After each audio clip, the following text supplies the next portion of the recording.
Dustbin আৰু গাড়ী ৰখা স্থানত পৰিণত হৈছে তিনিচুকীয়া জিলাৰ পানীতোলাৰ দৈনিক বজাৰ গৃহ। পানীতোলা অঞ্চলৰ ৰাইজৰ সুবিধাৰ্থে 2004 চনতেই পানীতোলা দৈনিক বজাৰ গৃহটো ৰাইজৰ বাবে মুকলি কৰা হৈছিল যদিও গৃহটো এতিয়া ৰূপান্তৰিত হৈছে ডাষ্টবিন আৰু গাড়ী ৰখা ঘৰলৈ। ফলত ব্যৱসায়ীসকলে বজাৰ গৃহৰে পথৰ দাঁতিত দোকান দিবলগীয়া পৰিৱেশৰ সৃষ্টি হৈছে। ইপিনে পানীতোলা পঞ্চায়তলৈ যোৱা পথেদিয়ে অহা যোৱা কৰিবলৈ অসুবিধাৰ সন্মুখীন হৈছে অঞ্চলটোৰ লোকসকলৰ। পানীতোলা গাঁও পঞ্চায়তৰ কাষতে লাগি থকা বজাৰ গৃহটোৰ এতিয়া এনেকুৱা ৰূপ দেখি চিন্তিত হৈ পৰিছে ব্যৱসায়ীসকল। লগতে বজাৰ গৃহটো অতি শীঘ্ৰে নিৰ্মাণ কৰি দিবৰ বাবে অনুৰোধ জনাইছে ব্যৱসায়ীসকলে। স্থানীয় ব্যক্তি হৈছে কি ক'ব?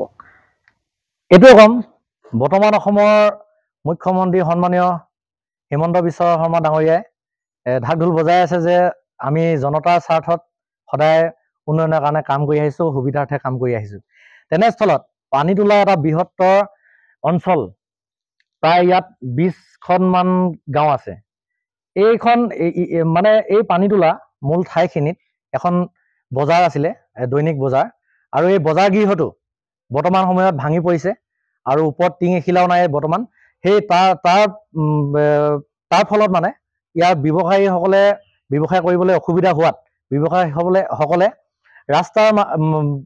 ৰাস্তাৰ কাষত তেখেতলোকে বজাৰ হাট কৰিবলৈ বাধ্য হৈ তেখেতলোকে তাত নিজে ত্ৰিপাল তৰি বজাৰ কৰিছে। আৰু মই এটা যি দেখি আহিছোঁ, আমাৰ পানীতোলা এই দৈনিক বজাৰখনত প্ৰায় 3 বছৰমানৰ পৰাই এই বজাৰখনত মানুহে বজাৰ কৰিবলৈ অসুবিধা হোৱাত ইয়াৰ পৰা মানুহ গুচি গ'ল। তাৰপিছৰ পৰা এইখন বজাৰ নহয়, এটা ডাষ্টবিন ৰূপত পৰিণত হ'ল। কাৰণ কেলে সমগ্ৰ এই বজাৰখনৰ যিমানবিলাক জাবৰ আছে ইয়াত আহি কিনে পেলোৱা হয়। কি কাৰণে হয় নাজানো, কিন্তু নিচেই কাষতে পানীতোলা যিহেতু এখন মিউনিচিপালিটি নহয়, আমাৰ পানীতোলা গাঁও পঞ্চায়তৰ আণ্ডাৰত আছে বজাৰখন, আৰু পানীতোলা গাঁও পঞ্চায়ত নিচেই কাষতে আছে। বজাৰখনৰ 200-300 মিটাৰ আঁতৰতে পানীতোলা পঞ্চায়তৰ ঘৰটো আছে। কিন্তু পানীতোলা পঞ্চায়তৰ দায়িত্বত থকা যিসকল সদস্য আছে, ৱাৰ্ড মেম্বাৰ হওক বা ছেক্ৰেটাৰী হওক, প্ৰেচিডেণ্ট হওক, সেইসকলৰ কিন্তু চকুত পৰিলক্ষিত হোৱাৰ পিছতো কোনো ধৰণৰ সুপদক্ষেপ গ্ৰহণ কৰা নাই। কি কাৰণে এইটো তেখেতলোকে মন্তব্য আগবঢ়াব। আৰু কিছু সময় পূৰ্বে পঞ্চায়তৰ ছেক্ৰেটাৰী আমি মাতিছিলোঁ আৰু আহিছিলে, উদয়দ্বীপ দত্ত তেখেতৰ নাম কৈছিলে, আৰু তেখেতে কৈছে যে অতি শীঘ্ৰে লোৱা হ'ব। কিন্তু কেতিয়া লোৱা হ'ব? আজি বজাৰখন নিৰ্মাণ কৰিবলৈ আঁচনি আহিছে বুলি কোৱা স্বত্তেও কিন্তু আজিলৈকে নিৰ্মাণ কৰা নাই। ইয়াৰ আৰু ৰহস্যখিনি আমি বুজিব পৰা নাই। চাবুৱাৰ পৰা সূৰ্যোদয় কোঁৱৰৰ প্ৰতিবেদন, এনি ভাৰত 24।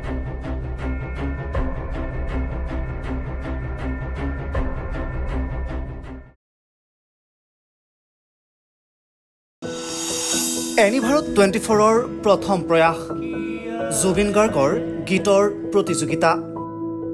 জুবিনৰ গানে কি আনে?